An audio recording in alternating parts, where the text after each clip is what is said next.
America में कई राष्ट्रपति ऐसे रहे जिनके भाषण किताबों में पढ़ाए जाते हैं, जैसे अब्राहम लिंकन, विल्सन की बातें हैं, फ्रैंकलिन डी रूजवेल्ट के भाषण, जॉन एफ कैनेडी की बातें। रोनाल्ड रीगन स्कॉलर तो नहीं थे, लेकिन उनके विट की बड़ी तारीफ होती थी और लोग उनका हर भाषण कान लगाकर सुनते थे।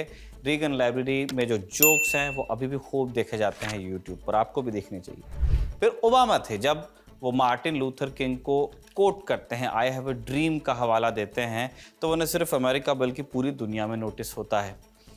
लेकिन फिर कुछ ऐसे अमेरिकी राष्ट्रपति भी हुए हैं जिनके भाषण किताबों में तो क्या छपते, मीम बनकर वो रह गए।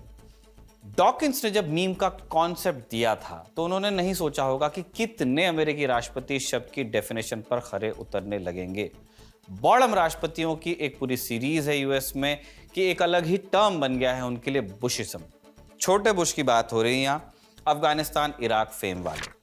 होता ये था कि जॉर्ज बुश पूरे कॉन्फिडेंस के साथ स्टेज पर खड़े होते, बात शुरू भी करते, लेकिन बोलते बोलते उनके वाक्य बीच में उलझ जाते थे। यानी बोलते बोलते उनकी जुबान फिसलती, कभी कभी नए शब्द बन जाते और कभी कभी सवाल ही गलत बन जाता। रिटायर होने के बाद एक दफे उन्होंने यूक्रेन पर हमले के लिए पुतिन की आलोचना करनी चाहिए तो बोल पड़े, the decision of one man to launch a wholly unjustified invasion of Iraq. सब हंस पड़े, बोलना था उनको यूक्रेन। बुश भी मुस्कुराकर कहते हैं कि चलो मान लिया यूक्रेन की तरह इराक पर हमला भी ऐसा ही था। बुश की इस आदत को अमेरिकी मीडिया ने उनके राष्ट्रपति रहते ही पकड़ लिया था और तभी से इस तरह की गलती को बुशिज्म कहा जाने लगा। बुश के सत्ता के जाने के बाद कायदे से बुशिज्म वहीं खत्म होना चाहिए था अगर उनके नाम पे है, लेकिन अमेरिका में एक शख्स नाम और चेहरा बदल कर बुशिज्म को वापस ले आया। बात हो रही है अमेरिका के राष्ट्रपति डोनाल्ड ट्रंप की। ट्रंप ने 24 फरवरी को अमेरिका की संसद में भाषण दिया कांग्रेस में। इसे अमेरिका में स्टेट ऑफ यूनियन का एड्रेस कहा जाता है, जिसमें राष्ट्रपति हर साल देश के हालात, सरकार के अचीवमेंट्स और सरकार की आने वाली नीतियों के बारे में बताते हैं, रोड मैप देते हैं। ट्रंप ने भी अपनी तारीफ के पुलिस 1 घंटे 48 मिनट के भाषण में बांधे। पिछले 60 सालों में अमेरिकन पार्लियामेंट में या कांग्रेस में कह लीजिए, उसके किसी सेशन में दिया गया ये सबसे लंबा भाषण था। इस भाषण में ट्रंप ने यह तक कह दिया कि 2025 में भारत पाकिस्तान युद्ध के दौरान अगर वो दखल नहीं देते तो पाकिस्तान के प्रधानमंत्री शहबाज शरीफ मारे जाते। सोचिए, एक पंक्चुएशन इधर से उधर हुआ था लिखे हुए में पढ़ने में, और ट्रंप ने पाकिस्तान के प्रधानमंत्री को लगभग मार दिया था। पाकिस्तान के अलावा ट्रंप के इस भाषण में टैरिफ, ईरान और यूएस की राजनीति पर भी खूब बात हुई है।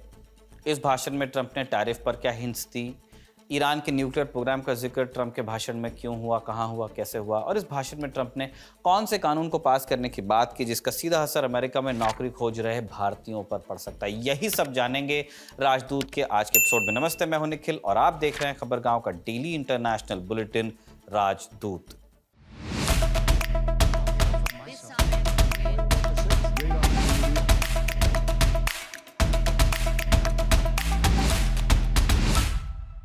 हमेशा की तरह लाल टाई और ब्लू सूट पहने डोनाल्ड ट्रंप ने भाषण की शुरुआत बिजनेस से की। ट्रंप ने कहा कि हमारा देश गेम में वापस लौट आया है, अब हम पहले से ज्यादा बड़े, बेहतर, अमीर और ताकतवर बन चुके हैं। ट्रंप ने दावा किया कि महंगाई नीचे आ रही है और होम लोन की ब्याज दर भी कम हुई है। इसके अलावा शेयर बाजार भी ऊपर उठ रहा है, ऐसा उन्होंने दावा किया, और विदेश से इन्वेस्टमेंट और तेल भी खूब आ रहा है। बहुत ऑब्वियस बात है कि वेनेजुएला के राष्ट्रपति मदुरो को अबडक्ट करने के बाद ज्यादा से ज्यादा तेल अमेरिका ही जा रहा है। भाषण पर वापस आते हैं। ट्रंप ने कहा कि वो अमेरिका का गोल्डन एज वापस ले आए हैं। जैसे ही ट्रंप के भाषण की एक एक लाइन खत्म होती, वैसे ही संसद में बैठे रिपब्लिकन अपनी सीट से उठते, ताली बजाते। जो मुद्दे थे मेन, महंगाई, इन्वेस्टमेंट, इन सब के बाद ट्रंप ने टैरिफ पर क्या कहा।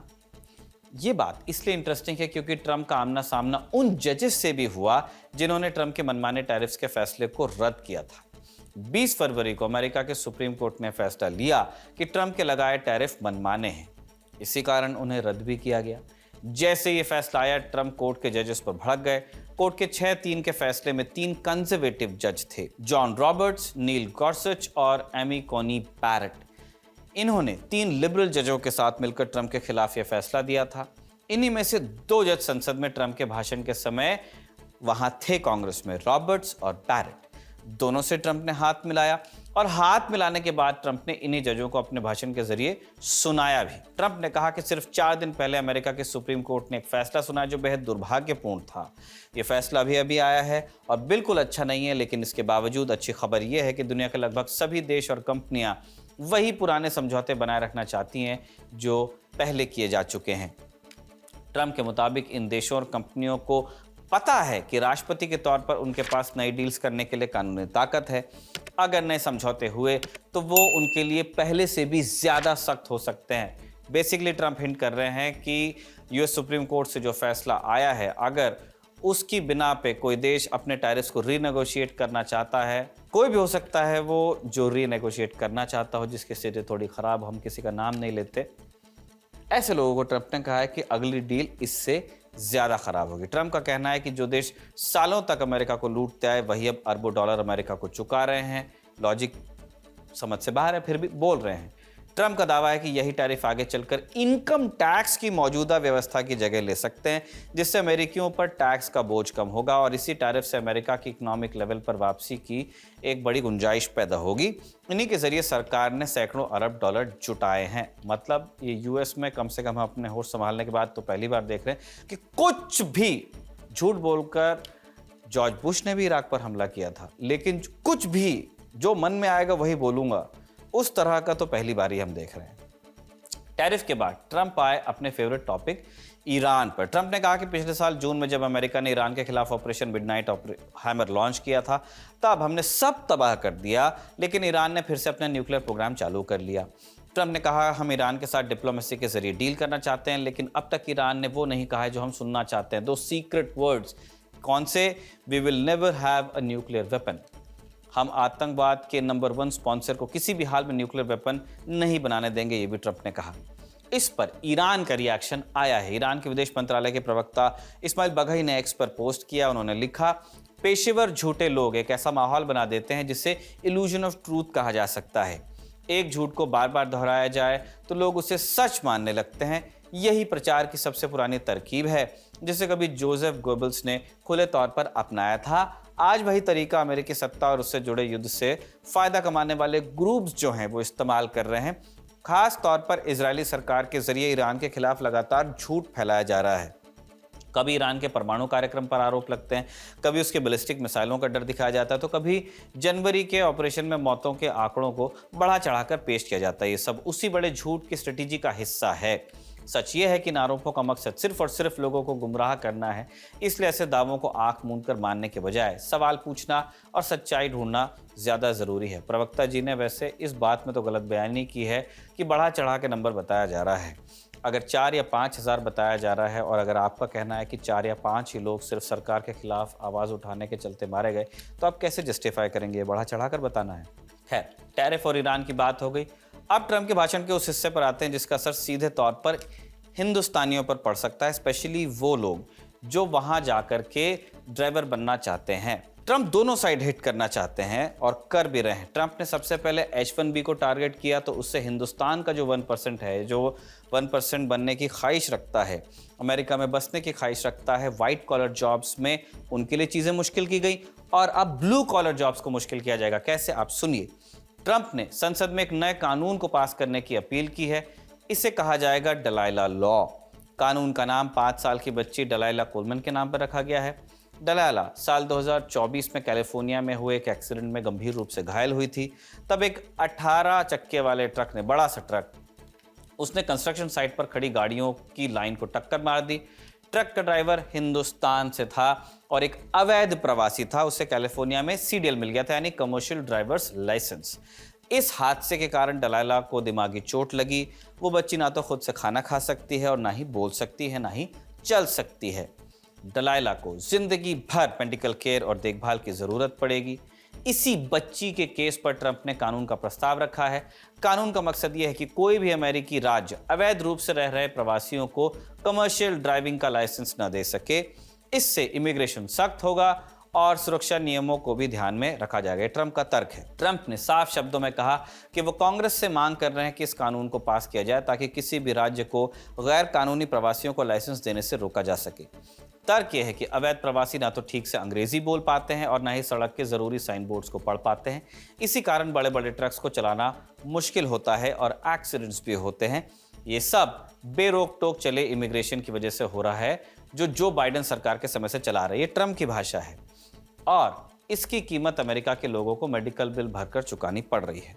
अभी अमेरिका में कमर्शियल ड्राइविंग लाइसेंस के नियम स्टेट टू स्टेट अलग अलग हैं।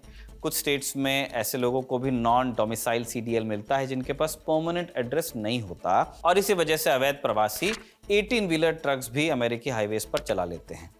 अमेरिकी सरकार ने कई राज्यों में ऐसे लाइसेंस की जांच शुरू कर दी है ताकि ये पता लगाया जा सके कहीं नियमों के खिलाफ तो लाइसेंस जारी नहीं हुआ। इसके साथ ही कमर्शियल ड्राइवर्स के लिए अंग्रेजी बोलना और समझना, ये दोनों शर्तें दोबारा लागू की जाएं, ये भी ट्रंप चाहते हैं। ट्रंप सरकार ने बराक ओबामा सरकार के उस निर्देश को भी हटा दिया है जिसमें सिर्फ कमजोर अंग्रेजी के आधार पर ड्राइवरों को सड़क से हटाने पर रोक थी। और तो दिसंबर 2025 से विदेशी ट्रक ड्राइवर्स को दिए जाने वाले वीजा पर भी रोक लग गई है। इसके पीछे ऐसा नहीं है कि एक ही केस है, और भी केस है। आपको पिछले साल का एक वीडियो याद होगा 2025 का, सोशल मीडिया पर खूब वायरल हुआ था। इसमें एक ड्राइवर फ्लोरिडा में गलत तरीके से यू टर्न लेता है जिससे 3 लोगों की जान चली गई। ड्राइवर हिंदुस्तानी था, हरजिंदर सिंह, जो मेक्सिको के रास्ते अवैध प्रवासी बनकर अमेरिका में गया था। और फ्लोरिडा में हुए हादसे के बाद इंडियन ड्राइवर्स पर फिर नकेल कसी गई और कसी गई। ड्राइवर को अरेस्ट करने के बाद जब उसका इंग्लिश टेस्ट लिया गया तो वो उस टेस्ट में भी फेल हुआ। इन केसेस के बाद ही ट्रंप ने कमर्शियल ड्राइवर्स पर जांच बिठा दी थी। इस कानून का असर क्या होगा? इसका असर खास तौर पर भारतीय मूल के ट्रक ड्राइवर्स पर पड़ सकता है। सरकारी आंकड़ों के मुताबिक अमेरिका में करीब 1.5 लाख भारतीय मूल के ट्रक ड्राइवर काम करते हैं। ज्यादातर पंजाब और हरियाणा से हैं। अमेरिका के कुछ इलाके यानी वेस्ट कोस्ट पर, जिनमें कैलिफोर्निया आता है, यहाँ इन ट्रक ड्राइवर्स का बहुत बड़ा हिस्सा है। इनमें सबसे ज्यादा सिख कम्युनिटी से आते हैं और इसी कम्युनिटी ने अमेरिका और कनाडा की ट्रकिंग इंडस्ट्री में कर्मचारियों की कमी को काफी हद तक पूरा किया है। लेकिन सख्ती बढ़ने के बाद 2025 में ही 7,000 से ज्यादा ड्राइवर्स को सड़कों से हटाया गया, जिनमें बड़ी संख्या भारतीय मूल के लोगों की थी। कैलिफोर्निया ने भी विदेशी नागरिकों को दिए करीब 17,000 कमर्शियल लाइसेंस रद्द करने का ऐलान किया है। ऐसे में अगर दलाइला लॉ भी पास हो जाता है तो ये उन लाखों भारतीयों का रोजगार छीन सकता है जो अमेरिका में जाकर बसना चाहते हैं। ये सारी बातें थी, इनका जिक्र ट्रंप के भाषण में हुआ। ट्रंप के भाषण से पहले उनकी पॉपुलैरिटी नीचे ही थी। वॉशिंगटन पोस्ट, ABC न्यूज़ के एक सर्वे के मुताबिक उन्हें सिर्फ 39% लोगों का समर्थन था, अप्रूवल रेटिंग बोलते हैं वहाँ, जबकि 60% लोग उनके खिलाफ थे। किसी भी राष्ट्रपति के किसी एक टेन्योर में पहले स्टेट ऑफ द यूनियन भाषण से पहले की सबसे खराब रेटिंग है। 1 घंटा 47 मिनट लंबे इस भाषण में उन्होंने ऐसा कुछ खास नहीं कहा जो नया हो। जंग रुकवाने के दावे को ट्रंप ने फिर से दोहरा दिया और यह कहा कि उन्होंने 8 जंगों को रुकवाया। ऑपरेशन सिंदूर का भी जिक्र कर दिया।